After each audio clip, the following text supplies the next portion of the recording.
Good morning, everyone. So what do I have here today? A customer with an Isuzu, one of these flip nose trucks. This is not the Shizuzu, this is the Isuzu. It's actually the 4-cylinder turbo, totally Isuzu vehicle. And they got towed in, and they said they had a coolant leak, and it went into limp mode. Okay. I know these things, they have sensors and stuff to, if you're low on coolant, they'll give you a few minutes and they'll shut them down. So it went into limp mode, and sure enough, on me, it ran for about, I'd say, 2 minutes in total, and then it would shut off. The computer would shut itself down. So let me show you what I got. So here she is in all her glory. Got the hood flipped. And so I come around. Oops, let me go this way. There she is. I mean, the 4-cylinder turbo. It's a big one too. It's like a 4.9 or a 5.3 or something. I don't know. Oh no, it's 317 cubic inches, so it's like a 5.3. But yeah, so coolant leak. And that's what I say. What on God's name? What in God's name happened there? It exploded the radiator. So that's not good.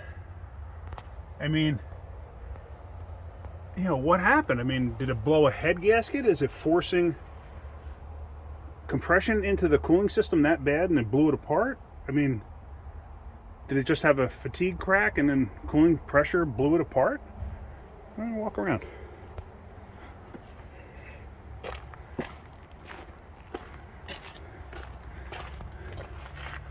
I think what we're gonna have to do is, because I can't seal the system up. I mean, you can even see this front piece folded forward. Look at that. That whole thing folded forward, like it exploded. That is very strange.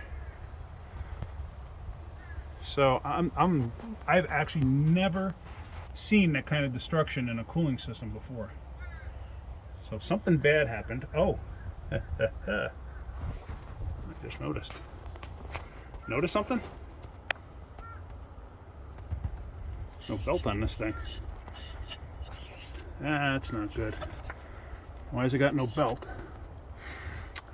We did put an alternator on this thing a while back.